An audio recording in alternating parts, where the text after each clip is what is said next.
My daughter left her autistic son 11 years ago. I raised him solo. At 16, he created in a day a 3.2 app. Then she returned with a lawyer, demanding all his money. I freaked. Our attorney said we could lose, but my grandson quietly murmured, "Just let her talk." Can you imagine looking into the eyes of your own daughter? After 11 long years and realizing she's there to steal everything you've built? Everything your grandson has earned? That's exactly what happened to me. And what he did next? Well, it was a moment I'll never forget. It made me wonder, what the hell happened next to make this possible? My name is Vivian, and I'm 68 years old. This is my story. It all started on a bleak Friday in November 2010. My daughter Rachel showed up at my door with her 5-year-old son Ethan and a single, suspiciously light backpack. "Just for the weekend, Mom," she'd said, her voice laced with an exhaustion that was almost convincing. I need a break, please." Ethan, a tiny thing, stood beside her, rocking back and forth, heel to toe, his little hands clamped over his ears even though it was quiet.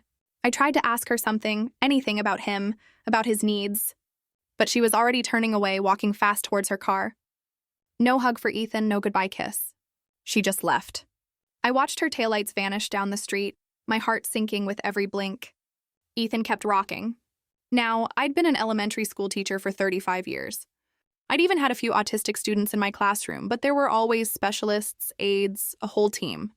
Standing there with my grandson, with his little hands pressed against his ears, I realized I knew absolutely nothing about living with it. "Hey, Ethan," I whispered, trying to be gentle. "Want to come inside?" He didn't look at me, didn't move, just rocked. I picked up his backpack, so light, definitely not enough for a weekend. I opened the door wider, waited. Finally, after a long minute, he walked past me, still covering his ears. The refrigerator hummed. He flinched. The heater clicked on. He pressed his hands even tighter.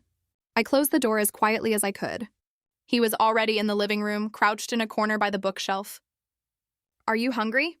I asked. "Nothing. Thirsty?" He rocked faster. I went to the kitchen, poured water into a familiar yellow plastic cup I kept for his rare visits. Maybe twice a year, always short. I brought the cup to him, set it on the floor, an arm's length away. He stopped rocking, looked at the cup, then resumed rocking. That first night was a disaster.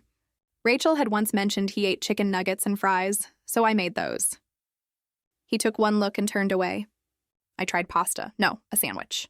He pushed it across the table. "What do you want to eat?" I asked, desperate.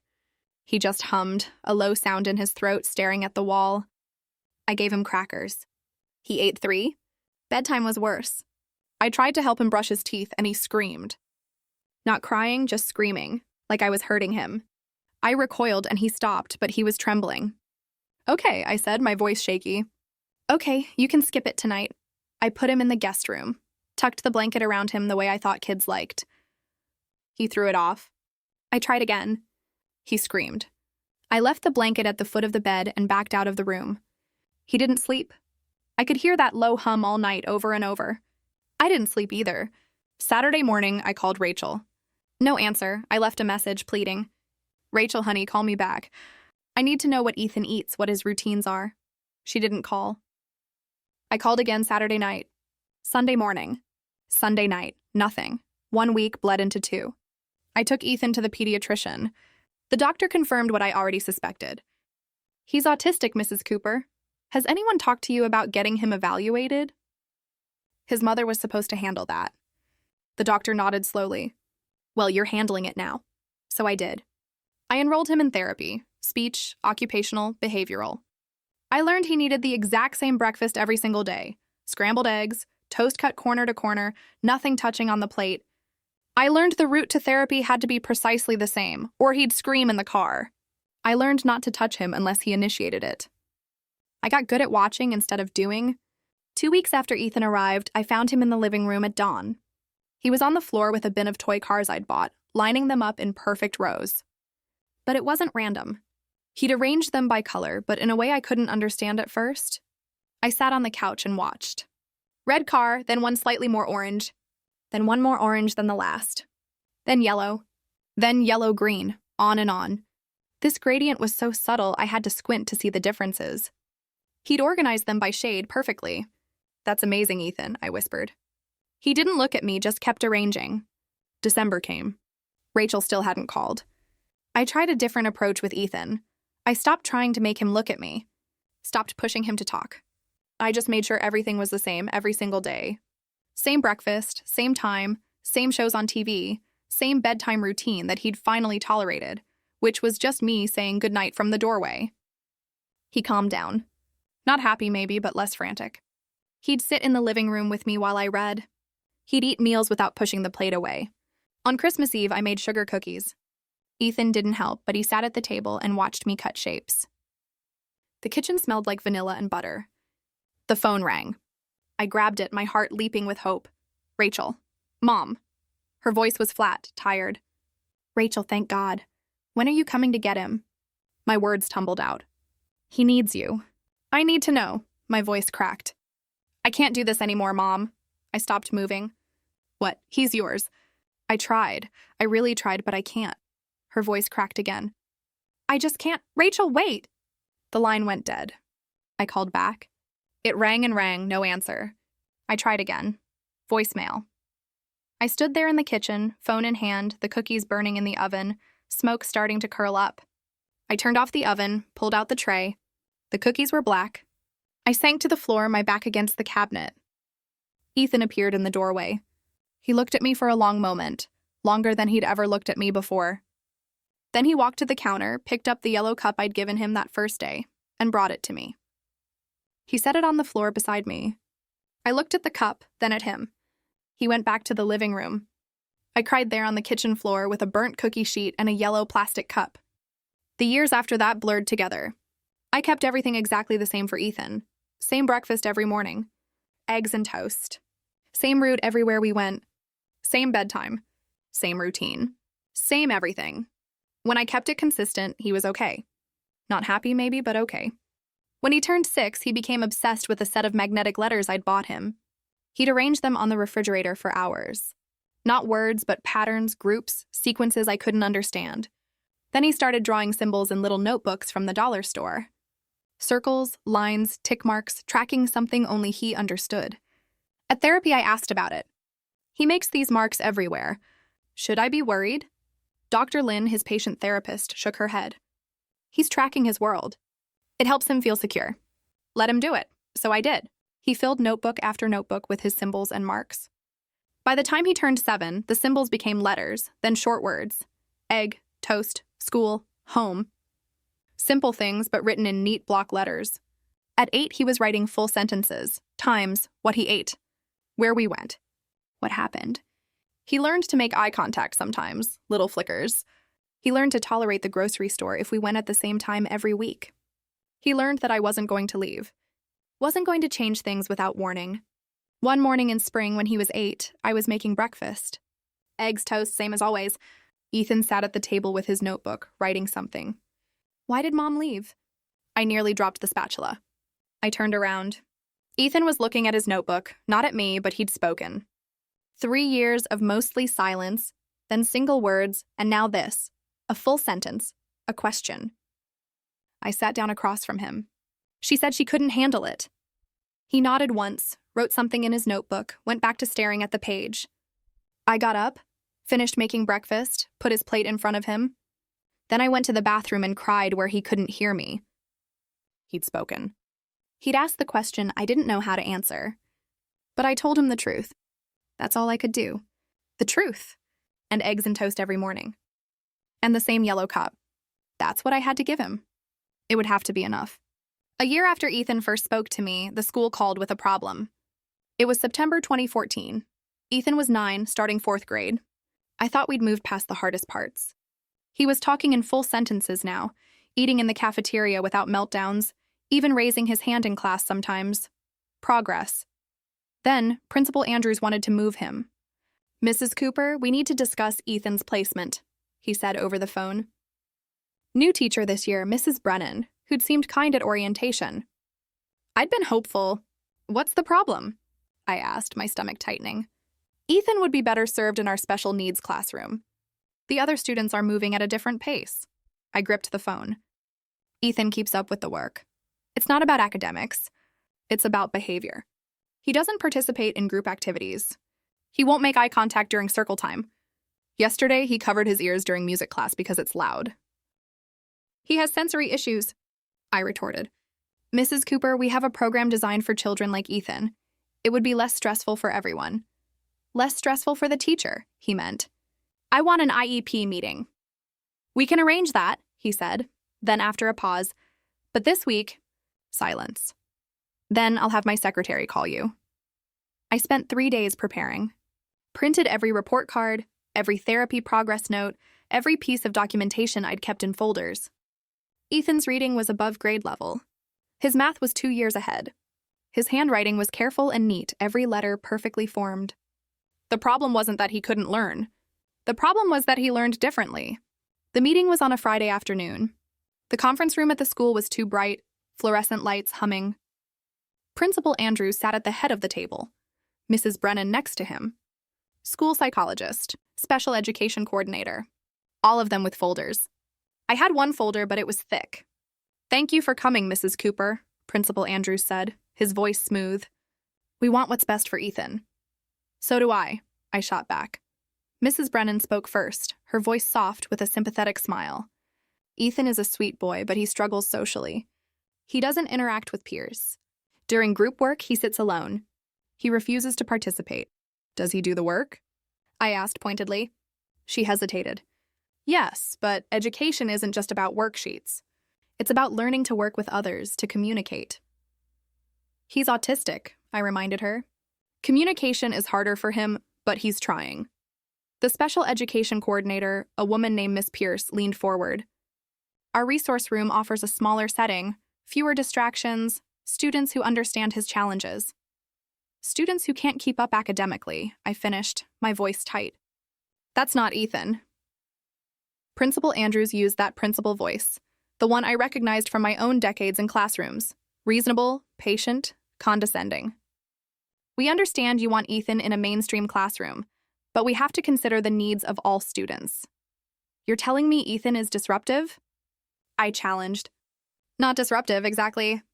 Then what's the problem? Miss Pierce opened her folder. Ethan's social skills assessment shows significant delays. His IQ testing was inconclusive. He refused to finish several sections because they were timed, and that made him anxious. His therapist documented that. Which brings us back to our point, Principal Andrews said. Ethan needs support we can't provide in a regular classroom. I opened my folder, pulled out the first document. This is Ethan's reading comprehension test from last month. Highest percent. 7th grade level. Next document. Math assessment 100%, 5th grade material. I kept pulling papers, stacked them in front of Principal Andrews. These are therapy notes showing his progress in speech, in emotional regulation, in sensory tolerance. He's come further in 4 years than anyone predicted. Not because he's in a special room with low expectations, but because people believed he could do more. Mrs. Brennan looked uncomfortable. It's not about expectations. Yes, it is, I snapped. You want him somewhere else because he makes you uncomfortable. Because he doesn't perform normal the way you want normal to look. The room went quiet. Principal Andrews cleared his throat. Mrs. Cooper, I understand you're frustrated. Under IDEA, I continued, pushing my advantage. Ethan has the right to the least restrictive environment. That means mainstream classroom with appropriate supports. Not segregation because he's different. I shouldn't have used that word, segregation, but I was tired of being polite. We're not suggesting segregation, Miss Pierce said quickly. Just a more appropriate setting. Then provide the supports in his current classroom, I demanded. Noise-canceling headphones for music. Extra time for transitions. A quiet space if he gets overwhelmed. That's accommodation, not removal. They looked at each other. Principal Andrews sighed. We'll draft an IEP with those accommodations, he said finally. But if Ethan continues to struggle, he won't, I said, cutting him off. I didn't actually know that, but I knew giving up on him wasn't the answer. That evening, I spread all the meeting notes across the kitchen table, started organizing them into a 3-ring binder, color-coded tabs for medical, educational, therapy, legal. My hands knew this work from years in classrooms. Ethan came in from the living room. He'd been watching his show, the same episode he watched every Friday. His yellow cup sat on the counter where he always left it. He stood watching me work.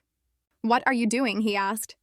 His speech had grown stronger over the year, more fluid, making sure the school can't forget what you can do. He moved closer, looked at the papers. Can I help? I glanced at him. Sure. We worked together for an hour. I showed him how I was organizing everything. He studied my system, then pointed to the therapy tab. These should be sorted by date, then by type. Speech separate from occupational, separate from behavioral. I looked at where he was pointing. He was right. That made more sense. Show me, I said. He rearranged the entire section in 10 minutes. Created a system I wouldn't have thought of. Logical and clean and perfect. I watched him work, his hands moving fast, completely focused. He understood organization on a level I'd never reach. Pattern and structure and order. It came naturally to him the way breathing came to other people. That's really good, Ethan, I said. When he finished, he nodded, didn't smile, but I could tell he was pleased. The next year, when Ethan turned 10, his speech therapist suggested a tablet for communication support, something to type on when speaking felt too hard. I saved up and bought him one for his birthday. He had it figured out in a day. Within a week, he downloaded a scanning app, started photographing every page of his notebooks, creating digital copies. I watched him work, methodical and focused, preserving everything he'd ever written. Why are you doing that? I asked. So I don't lose it, he said, not looking up from the screen. At therapy group sessions for parents, the other mothers would ask me questions during coffee time. How did I get Ethan to cooperate? What was my secret? How did I handle the meltdowns? I don't handle him, I'd say. I listened to him. One woman, Linda, whose son was 7 and nonverbal, shook her head. But how do you stay so patient? I thought about that. I guess I stopped trying to make him be someone else. I just tried to understand who he is. She looked at me like I'd said something profound, but it wasn't profound. It was just the only thing that worked. Ethan started noticing patterns everywhere that year. We'd be driving, and he'd say, "The traffic light on 4th Street is mistimed. It stays red 45 seconds longer than the others." I had no idea if that was true. At the grocery store, he'd look at the receipt and point out a pricing error. The apples were marked wrong, 3 cents higher than the shelf tag. He was right every time. Once, at a parent-teacher conference that fall, Principal Andrews smiled at me while explaining Ethan's progress, but his eyes stayed flat, cold. In the car, Ethan said, "He doesn't like me." What? No, honey. He was being nice. His face moved wrong. The smile didn't match. I glanced at Ethan. He was staring out the window, expression blank. What do you mean? When people really smile, the muscles around their eyes contract. His didn't. He was pretending. I drove in silence. Ethan was 10 years old, and he could read faces better than I could. By the time he turned 11 and started 5th grade, I thought we'd found our rhythm. Then Mrs. Hong called me at work one afternoon. "Mrs. Cooper, Ethan disrupted class today." My stomach dropped. What happened? I was teaching long division. Ethan stood up and corrected me in front of everyone. Was he right? A pause. That's not the point. That's exactly the point. Was he right? Yes, but then he was helping Mrs. Cooper. He embarrassed me. He needs to understand there's a time and place. He's 11, I sighed. He sees a mistake. He corrects it. That's how his brain works. Another parent conference. Another stack of paperwork. This time they wanted to label him oppositional defiant. I brought 6 months of therapy notes. Dr. Lynn's assessments showing Ethan wasn't defiant. He was direct, factual. He didn't understand social hierarchies that said adults were always right, even when they were wrong. He's not being disrespectful, I explained to the school psychologist. He's being honest. There's a difference. They agreed to drop it. Barely. That night, Ethan asked me a question while we ate dinner. Why do they want me to be different? I set down my fork. What do you mean? The teachers, the other kids, everyone wants me to act like I'm not me. I didn't have a good answer. Not really. Because they're scared of people who see more than they do, I said finally. He thought about that, nodded once, went back to eating. A few weeks later, he asked if I had his birth certificate. Why do you need that? I asked. I want to see it. I found it in my file cabinet. He studied it for a long time, then asked for his school enrollment papers, his social security card, anything with his name on it. Are you okay? I asked, worried. Is this about your mom? I just want to see everything. Make sure it's all there. I assumed he was processing what had happened, trying to understand why Rachel left, what his life looked like on paper. It made sense for a kid who organized the world in categories and files. I helped him scan everything into his tablet: birth records, medical history, every legal document I had in the filing cabinet.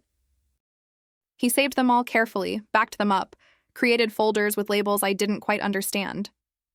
"What are you building?" I asked once. "A system," he said, "so nothing gets lost." I kissed the top of his head. "Okay, buddy. Whatever helps." I thought he was coping with his past. I had no idea he was preparing for his future. That future started taking shape the summer Ethan turned 12. He'd been scanning documents for months by then, organizing everything into his tablet with a focus I'd learned not to interrupt. But in June 2017, I discovered something new: coding. I found him at the kitchen table one afternoon with my old laptop open, staring at a screen full of text that looked like gibberish to me. Lines of words and symbols and brackets. "What are you doing?" I asked. "Learning Python," he didn't look up. "What's Python?" "A programming language." "I'm following a tutorial." I leaned over his shoulder. The screen showed instructions about variables and functions and loops. None of it made sense to me. "Is this for school?" "No, I just want to learn it." I left him alone. That's what worked with Ethan. Let him follow what interested him. He spent the entire summer on that laptop.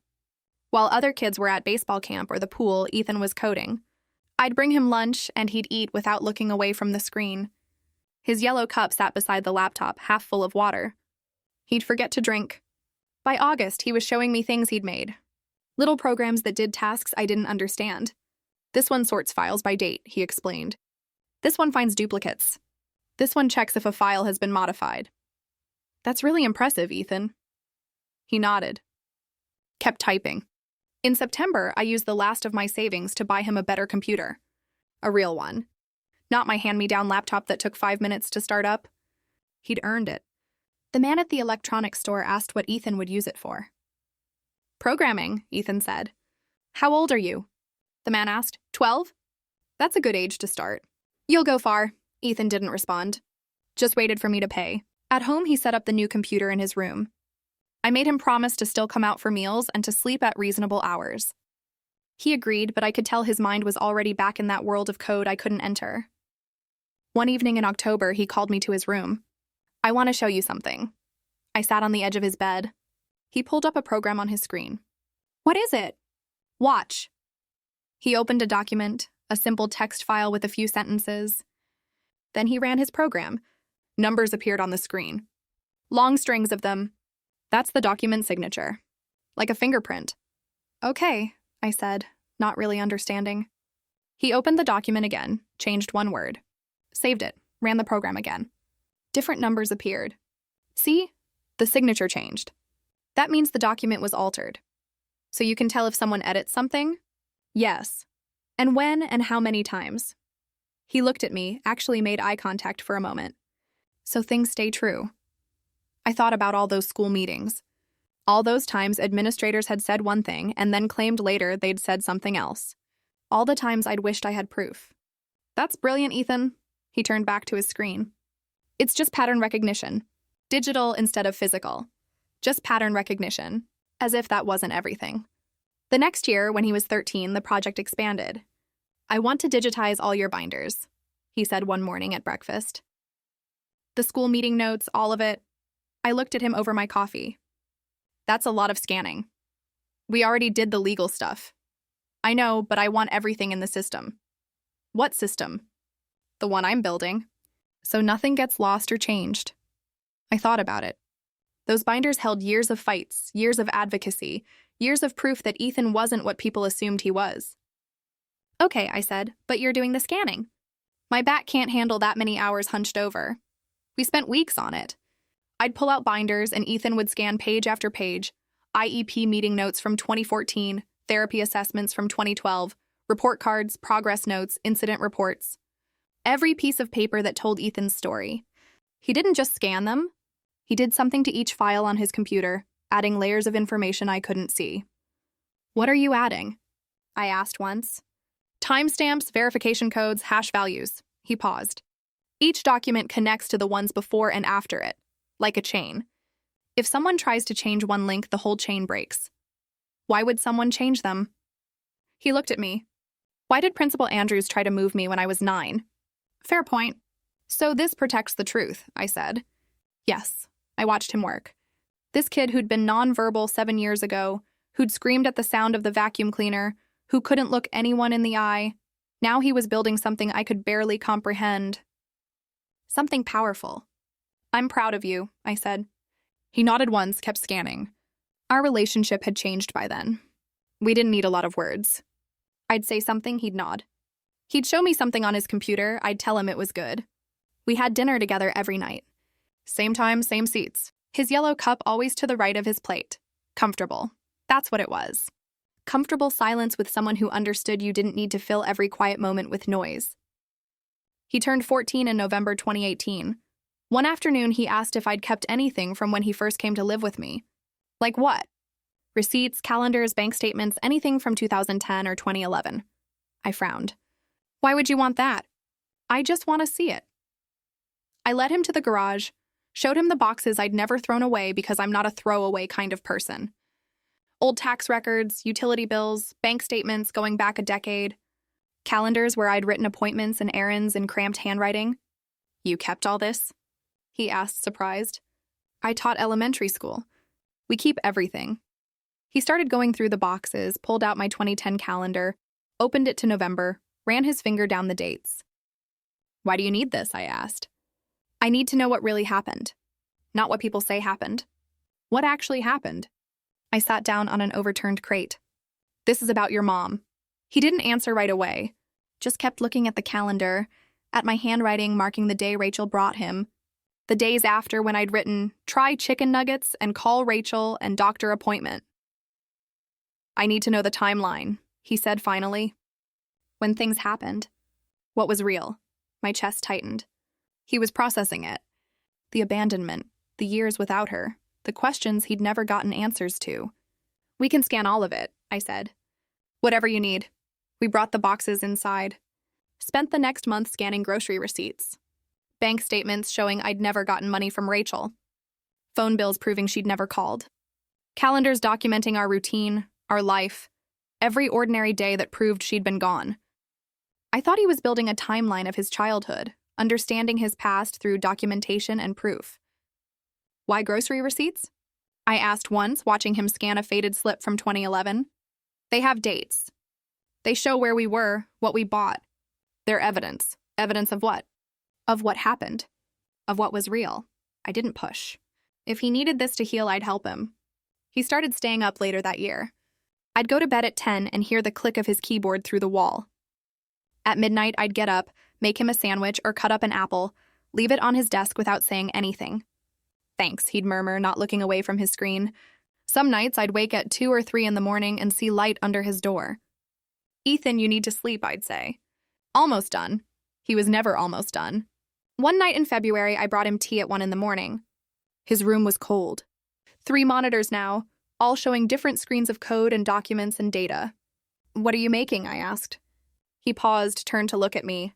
Something that will help people know what's real and what's fake. What actually happened versus what someone claims happened. That's really important to you? Yes. Because of your mom? He thought about that. Because people lie. And sometimes you need proof. I kissed the top of his head. His hair needed cutting. Don't stay up all night, I said. I won't. He did anyway. I'd find him asleep at his desk some mornings, head on his arms, monitors still glowing. I'd put a blanket over him and make breakfast. He'd wake up an hour later and come to the kitchen like nothing had happened. I was proud of him. Proud of his dedication, his intelligence, his drive to create something meaningful. I just didn't understand what it was really for. I thought he was healing from the past. I didn't know he was building armor for the future. He'd ask me sometimes to test his programs. Click this button. Tell me if the colors looked right, if the words made sense. I didn't understand what any of it did, but I could tell him if it looked finished. Does it work? I'd ask. Yes. Then what are you still working on? Making it better. Always better. Always more accurate. Always one more test. One more verification. One more way to prove what was real and what wasn't. I thought it was just a project, something impressive he'd put on college applications someday. I had no idea what he was really building. What he was building turned out to be something people would pay millions for. Ethan was 15 when he finished it. Spring 2020, middle of the pandemic. The world locked down and everyone was suddenly living online. Ethan barely noticed the difference. He'd been living in his room with his computers for years already. "I want to show you something," he said one afternoon in May. I followed him to his room. 3 monitors, all showing different screens. He pulled up a program with a clean, simple interface. Nothing fancy, just boxes and buttons and text. "This is it," he said. "The verification system. What does it do?" He clicked through screens, showing me features I only half understood. It analyzes documents, checks if they've been altered, when they were created, if the signatures match other known samples. It catches forgeries. I watched the program run through a sample document. Numbers appeared, graphs, analysis results. So if someone fakes a document, this catches it? Yes. The metadata, the digital fingerprints, the patterns, it sees what people can't. That's incredible, Ethan. He nodded. I'm going to sell it. To who? Security companies, fraud prevention, anyone who needs to verify documents are real. He said it so matter-of-factly, like it was obvious. My 15-year-old son was going to sell software to companies. Do you know how to do that? I asked. I've been researching. Of course he had. He started reaching out to companies that month. Sent emails with professional language I helped him polish, though his direct way of writing was clearer than most business communication I'd seen. The first sale came in June. A small security firm bought a license for $20,000. I stared at the number on the screen when Ethan showed me. $20,000? It's less than it should be, he said. But it's a proof of concept. Now I have a client. He was right. Once word got out that his system worked, other companies wanted demos. Ethan took conference calls in his room, that same calm voice he used with me, explaining technical concepts without dumbing them down. I'd listen from the hallway. Sometimes he'd say things like, "The algorithm compares hash values across multiple verification layers," and somehow the business people on the other end understood him, or pretended to. He turned 16 in November 2020. By January 2021, he had 6 more clients and enough money in his account to pay for college twice over. Then the big offers started coming. Tech companies wanted exclusive rights. Corporate fraud prevention firms wanted to license it for their entire operations. The numbers jumped from thousands to hundreds of thousands to millions. I need help, Ethan said in February. I don't know how to evaluate these contracts. I found a business lawyer through a colleague, James Nakamura, who specialized in intellectual property and software licensing. He met with us on a Saturday morning at our kitchen table, spread out 3 different contract offers. These are all substantial, he said, looking at Ethan with respect. You built something valuable, Ethan nodded. Which one is best? James walked him through the options: licensing deals that would pay over time, acquisition offers that would buy the software outright. Ethan listened, asked specific questions about terms and conditions and rights. I want to sell it completely, Ethan said finally. I don't want to manage licensing or support or updates. Just sell it and be done. James looked surprised. You're sure? Licensing could pay more long-term. There's a non-compete clause in the acquisition, Ethan said. If I sell it, I can't make competing verification software for 5 years. That's standard, James said. Does that bother you? No, I'm done with this kind of software. I glanced at him. He said it so definitely. Like he'd already planned what came next. He sold it in March for $3.2 million. $3.2 million. I couldn't process that number. I'd worked 35 years as a teacher and made maybe half that total before taxes. The local news heard about it somehow. Wanted to do a story about the local autistic teen who'd created revolutionary security software. I didn't want them in our house. Didn't want them turning Ethan into inspiration material, but he said yes. The reporter, a young woman named Kate, came on a Thursday afternoon. She set up in our living room, asked if she could film Ethan at his computer. Can you explain what your software does? She asked. It verifies document authenticity through pattern recognition and metadata analysis, Ethan said, looking at the camera the way he'd look at anyone. Direct, it catches forgeries that people miss. What made you want to create this? I tensed, but Ethan answered simply, I wanted to know what was real. People lie. Documents don't if you know how to read them correctly. Kate smiled. That's very insightful. Do you have plans for what you'll do with the money? Not yet. She tried a few more questions, but Ethan's answers were short, factual, not the emotional human interest story she wanted. After 20 minutes, she thanked us and left. The segment aired on Friday Evening News. Local teen creates revolutionary security software. They used maybe 2 minutes of the interview, added dramatic music, showed Ethan at his computer looking focused and brilliant. I watched it with him. How do you feel? I asked when it ended. Fine. But I noticed something in the days after. He wasn't celebrating, wasn't excited about the money or the attention or what came next. He was just waiting. Watching.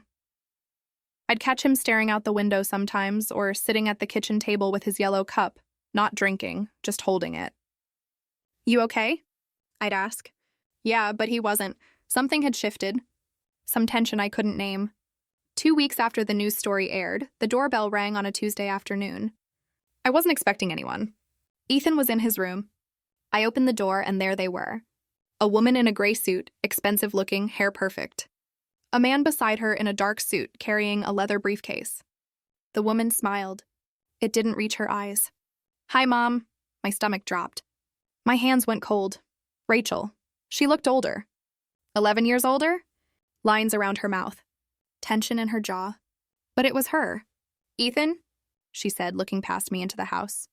I couldn't move, couldn't speak. My body had forgotten how. I'm Stephen Walsh, the man said. Mrs. Cooper's attorney.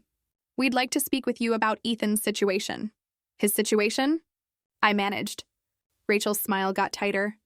Can we come in? This is important. I should have said no. Should have closed the door. But I was frozen. Ethan appeared behind me in the hallway. He looked at Rachel. His face was completely blank. No surprise, no emotion, nothing. He just watched her the way he'd watched traffic patterns or pricing errors. Analytical, calculating. Come in, he said. My legs moved without my permission. I stepped back. They came into my house, Rachel and her lawyer, and I felt sick. We sat at the kitchen table, the same table where Ethan and I ate breakfast every morning, where we'd organized school meeting notes and scanned documents and planned his future. Now Rachel sat there, hands folded, while her lawyer opened his briefcase. Mrs. Cooper, we're here to discuss custody and financial guardianship, he said. Professional, smooth, practiced. My client, Rachel Cooper, has maintained parental rights to Ethan and wishes to resume active custody. Custody? I said, my voice rising. He's 16! Precisely, Walsh said. Still a minor. And my client never formally terminated parental rights. She's been co-parenting from a distance, maintaining contact through appropriate channels. That's a lie, I shouted, my voice shaking. She hasn't called in 11 years. Rachel spoke then, her voice soft, with sad eyes that looked fake. Mom, I know you've done a wonderful job raising Ethan, but he needs his mother now. Especially with the money and the attention, he needs guidance. He has guidance. I spat. Walsh pulled out papers, documents with official-looking seals and signatures. These show Mrs. Cooper's maintained legal parental rights. She's documented her financial support and communication over the years.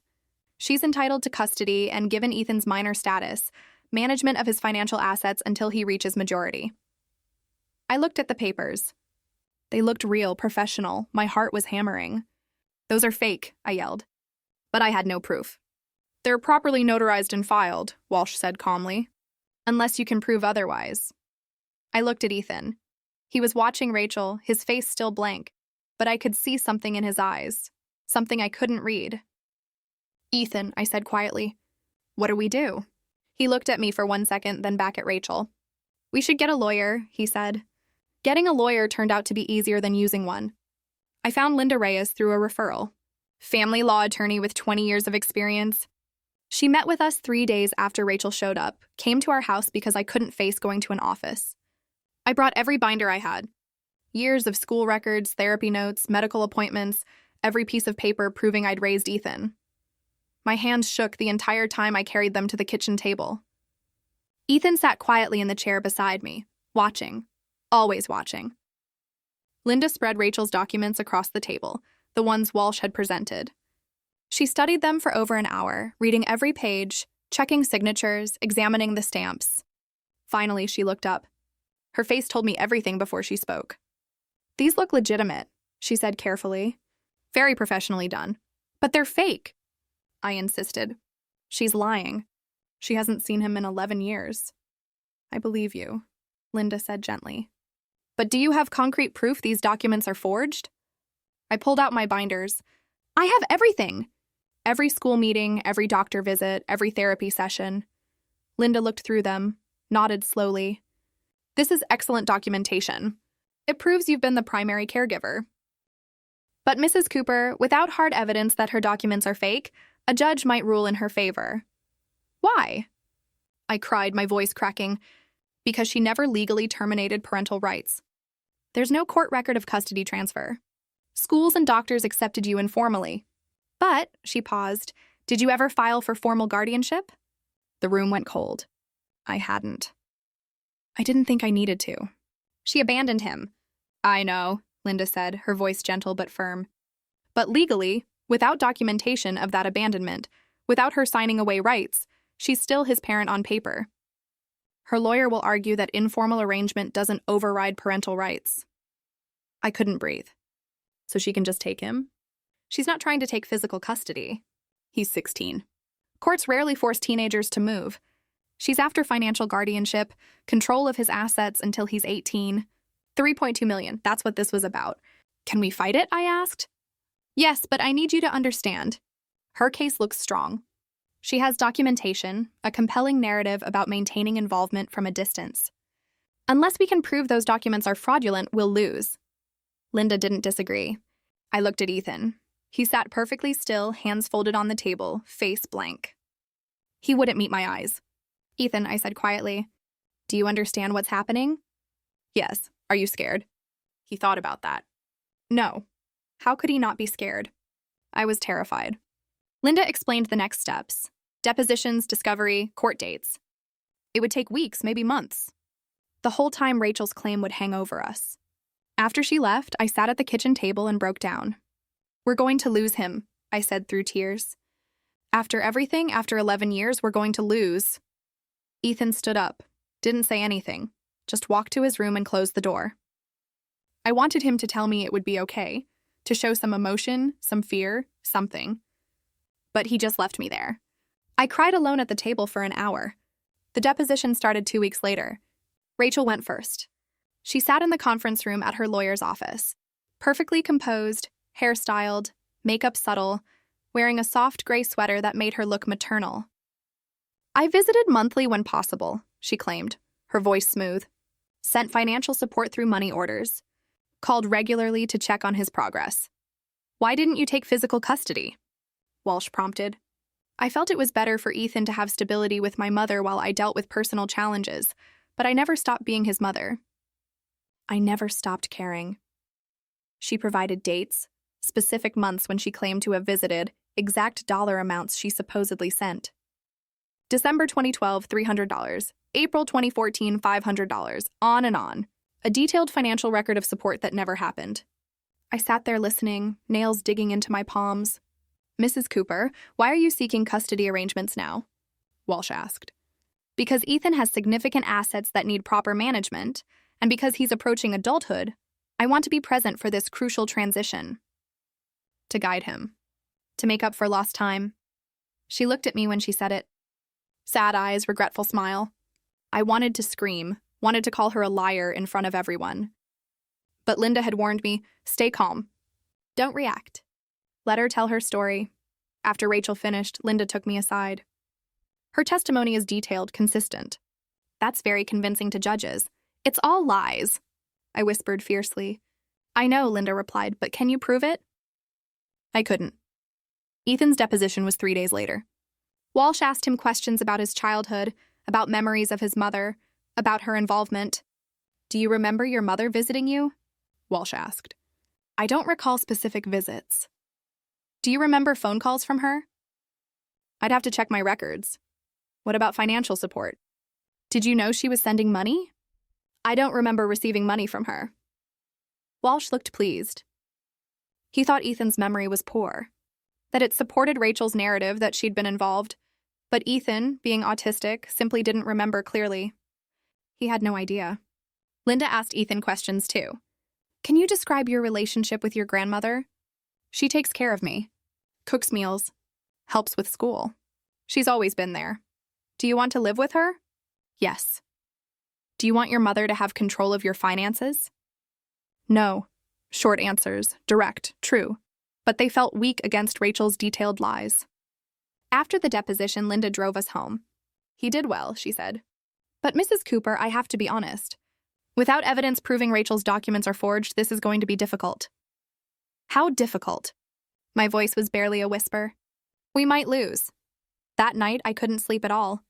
I lay in bed, staring at the ceiling, thinking about Ethan being taken away, Rachel controlling his money, him turning 18 and being free. But those 2 years felt like forever. At 3 a.m, I got up, saw light under Ethan's door. I opened it quietly. He was at his computer. 3 monitors glowing. Lines of code scrolled across one screen.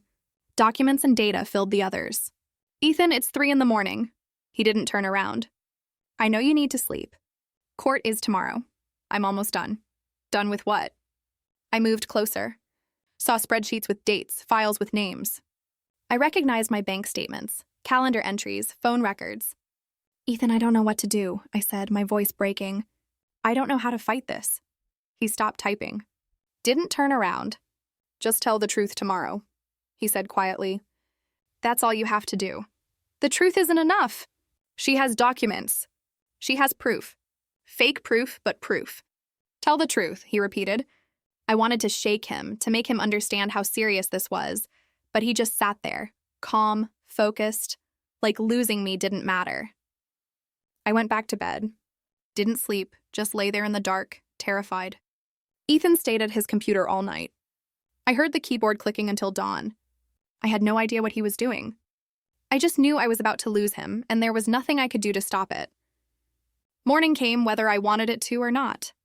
I got up at 6, made breakfast neither of us would eat. Ethan came out of his room at 7, showered, dressed in the button-down shirt we'd bought for court. He looked older than 16, tired but calm. You ready? I asked. Yes. We drove to the courthouse in silence. My hands shook on the steering wheel. Ethan stared out the window. Linda met us on the steps. Remember, stay calm. Let me do the talking. Ethan, answer questions directly, but don't volunteer information. Ethan nodded. The courtroom was smaller than I expected. Wood paneling, fluorescent lights, that smell of old paper and floor polish. Judge Harrison sat at the bench. A woman in her 50s with sharp eyes and gray hair pulled back. Rachel sat at the front table with Walsh. She was dressed carefully, soft colors, minimal jewelry, hair loose. She looked like a concerned mother.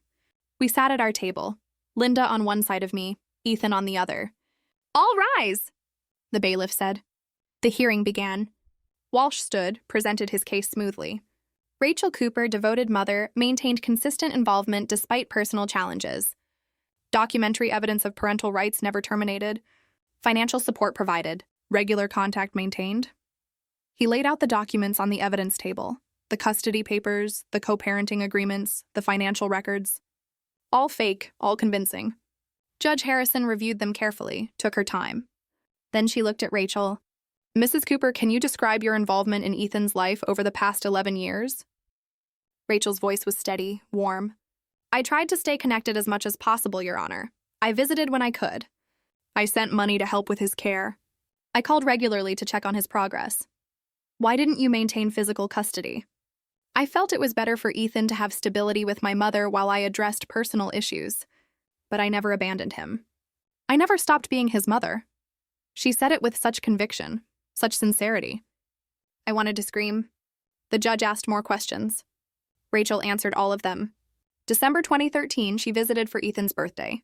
April 2015, she sent $500 for therapy costs. May 2017, she called to discuss his progress in school. Lies, all lies, but detailed, consistent lies. Judge Harrison looked thoughtful. Thank you, Mrs. Cooper. Then it was Linda's turn. She presented my binders, years of school meetings, therapy records, medical appointments, every piece of evidence that I'd raised Ethan alone. But as she went through them, I could see the judge's expression, sympathy but doubt. Miss Reyes, Judge Harrison said, these records show Mrs. Cooper has been the primary caregiver, but I don't see formal guardianship documentation. No court order transferring custody. No legal termination of parental rights. My chest tightened. Your Honor, Linda said carefully, Rachel Cooper abandoned Ethan when he was 5 years old. My client has documentation of that abandonment. But without Miss Rachel Cooper's signature on custody termination papers, without legal documentation, her parental rights remain intact. The judge looked at me, not unkindly. Mrs. Cooper, I understand you've done excellent work raising your grandson. But legally, without proof that his mother abandoned her parental rights, her claim has standing. The room tilted. Rachel looked at Walsh, smiled slightly. She thought she'd won. My heart was pounding so hard I couldn't breathe. I looked at Ethan beside me, desperate for something, anything. His face was completely blank, unreadable. I leaned close, whispered, "She's lying. We have to stop her." He turned his head slightly, whispered back, "Let her talk." What? We were losing, and he wanted Rachel to keep talking. Judge Harrison looked at Ethan. "Young man, do you wish to speak?" A long pause. Ethan sat perfectly still. Then he stood. "Yes, Your Honor, I have evidence." My heart stopped. "What evidence?" I'd given Linda everything I had. "Approach," Judge Harrison said. Ethan picked up a bag I hadn't noticed him carrying, walked to the witness stand, calm, steady, like he'd done this 100 times. He pulled out a laptop. "May I connect this to the display, Your Honor?" Judge Harrison looked surprised. "What are you presenting?" "Verification of document authenticity and timeline evidence." He spoke clearly, directly, the way he always did. "I built a system that proves whether documents are real or forged." Walsh stood immediately. "Your Honor, this is highly irregular. We weren't informed of this evidence." "Your client presented fraudulent documents 6 weeks ago," Ethan said, looking directly at Walsh. "I'm presenting analysis of those documents now." Judge Harrison studied Ethan. "Proceed." "But this better be relevant." Ethan connected his laptop. The courtroom display lit up. He pulled up Rachel's custody documents first, the ones Walsh had presented. They appeared on the screen, official-looking with stamps and signatures. "These documents claim to be from 2011 through 2020, Ethan said. "But the digital metadata shows they were created 6 weeks ago, right after the news story about my sale aired." He clicked through screens, showing creation dates, file properties, editing history, all time-stamped, all recent. Walsh objected. "Metadata can be manipulated." "Not in this case," Ethan said calmly. "The signature verification shows additional discrepancies." He pulled up my copy of his birth certificate, Rachel's signature from 2005, then ran a program that analyzed the signatures on the custody documents. Numbers appeared, comparisons, statistical analysis. The pressure patterns don't match. The letter formation is inconsistent. The spacing and slant are different. These signatures were forged. Judge Harrison leaned forward. "How do you know this?" "I built a verification system. It analyzes documents for authenticity. It's what I sold last month." "You're 16, the judge said. "Yes," she blinked. "Continue." Ethan pulled up a new screen. A timeline. "These are my records. I've been documenting my life since I was 9 years old." He showed spreadsheets, scanned documents, photographs, all time-stamped, all verified. Mrs. Cooper claims she visited in December 2013. Here's my grandmother's calendar from that month showing our schedule. Here are photos from that week with timestamps. Here's my therapy session notes from December 9th. Therapist confirmed. No mother present. Here's the school attendance record showing I was present every day that month. He clicked through more screens. December 2013. Rachel wasn't there. Mrs. Cooper claims she sent money orders. Here are 7 years of my grandmother's complete bank records. No deposits from Rachel Cooper. Not $1. Bank statements appeared on screen. Every transaction highlighted. Every source documented. Nothing from Rachel. Mrs. Cooper claims she called regularly. Here are phone company records from 2010 to present. 0 calls from her number after December 24th, 2010. Phone records, years of them. Rachel's number nowhere. April 2015. She claims she sent $500 for therapy. Here's the bank statement showing no such deposit. Here's my grandmother's calendar showing she paid out of pocket. Here's the receipt. Every claim Rachel had made, Ethan demolished with proof. Walsh stood again, flustered. "Your Honor, this evidence wasn't disclosed in discovery." "Because you presented fraudulent documents 6 weeks ago?" Ethan countered, his voice unwavering. "I built the verification system to analyze them." That's impossible, Walsh blustered. You couldn't build something like this in 6 weeks. I didn't, Ethan said calmly. I've been building it for 7 years. I just finished analyzing these specific documents 6 weeks ago. Judge Harrison stared at him. You've been documenting your life for 7 years? Yes, Your Honor. Every calendar entry my grandmother made. Every receipt she kept. Every therapy session, every school meeting, every bank transaction, everything is time-stamped, cross-referenced, and verified. The system makes it impossible to alter retroactively. So when Mrs. Cooper says she visited monthly, sent money, called regularly, I can prove she didn't. Because I have proof of what actually happened. What was real. The courtroom was silent. Judge Harrison looked at Rachel. Mrs. Cooper, can you explain these discrepancies? Rachel's face had gone pale. She looked at Walsh. The metadata could be wrong, she stammered, her voice shaking. The dates might be… I did visit. I did send money. When exactly? The judge pressed. December 2013, I remember. Do you have proof? Receipts? Photos? Anything? Rachel stammered. I didn't keep records. I was there. I know I was there. But you have detailed financial records of money orders sent? Yes, those show… She was falling apart, contradicting herself. The confident mother from 20 minutes ago was gone. Mrs. Cooper, Judge Harrison said, her voice cold, did you or did you not falsify custody documents? No, my lawyer said… Walsh looked sick. Judge Harrison turned to Ethan. This verification system, it's legitimate? Yes, Your Honor. I sold it last month to Anderson Security for $3.2 million. They verified its accuracy before purchase. The judge's eyebrows rose. Then she looked at the evidence again. At the timeline. At the proof that Rachel had been gone for 11 years. I've seen enough, she said. She ruled from the bench. No recess, no deliberation. Rachel Cooper, I find your testimony not credible and your documentation fraudulent. Full custody and guardianship is awarded to Vivian Cooper. Furthermore, I'm referring this case to the district attorney for investigation of perjury and fraud. Rachel made a sound like choking. This hearing is adjourned. The gavel struck. It was over. Outside the courthouse, standing in the afternoon sun, I finally understood. You knew, I said, my voice thick with emotion. You've been protecting us all along.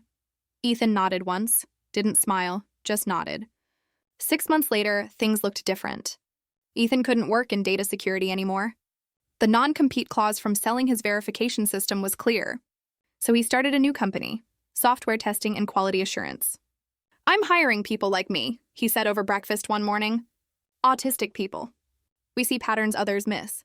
His first hire was Stephen. I recognized the name immediately. Stephen had been my student 20 years ago. I'd fought the school board for him in 4th grade. They said he'd never hold a job. Now he was Ethan's lead quality tester. Then Marcus. Then Lily. More of my former students, kids people, had given up on. I visited Ethan's office one afternoon. A small space. 6 desks. Everyone wearing headphones, quiet, focused. Stephen saw me. Took off his headphones. Mrs. Cooper, his voice cracked. You told the principal I wasn't broken. Just different. Ethan says the same thing. I couldn't speak. Just nodded. Rachel got 2 years probation and 500 hours of community service at an autism resource center. 3 months into her sentence, I was dropping off donated supplies and saw her on the floor, reading to nonverbal children. She looked up, saw me. We both froze. She looked exhausted, humbled, nothing like the woman who'd shown up with a lawyer. The center director told me, not knowing who I was, that volunteer comes in extra hours. Says she's learning what she should have learned years ago. I didn't speak to Rachel, just watched for a moment, then left. Some things don't need words. On a Tuesday evening a few weeks later, I brought dinner to Ethan's apartment like I always did. His yellow cup sat on the counter, chipped, but still his favorite. We ate at his small table, quiet, comfortable. I started clearing plates. Ethan put his phone down. Vivian. I turned around. He was looking at his hands. I know what you gave up for me. I sat back down, waited. Your friends stopped calling. You stopped going places. I heard you on the phone once, turning down a trip because you couldn't leave me. My throat was tight. Ethan, you could have sent me away like she did. School suggested it. You didn't. You're my grandson. I said, my voice barely a whisper. I know. He looked up at me. But you chose it every day, even when I couldn't say thank you. Silence. Just the hum of his refrigerator. It mattered, he said quietly. I reached across the table, put my hand near his, not touching, but close. You were worth every single day, I said. He nodded once. I know that now. We sat there a moment longer. Then I got up, finished the dishes while he opened his laptop. Same routine, same comfortable silence, but something important had been said. I kissed the top of his head on my way out. He didn't flinch. See you Tuesday, I said. Tuesday, he confirmed. I drove home through streets I'd driven 1,000 times before. Same routes, same turns. The way Ethan liked things, the way I'd learned to like things too. My phone buzzed at a red light. A text from Ethan. Thank you. Just those 2 words. I smiled the whole way home. So that's my story. I'd love to hear what you think. If you were in my shoes, could you forgive your own daughter for abandoning your grandson? Tell me what you think. I really want to know. Thanks for watching. Take care. Good luck.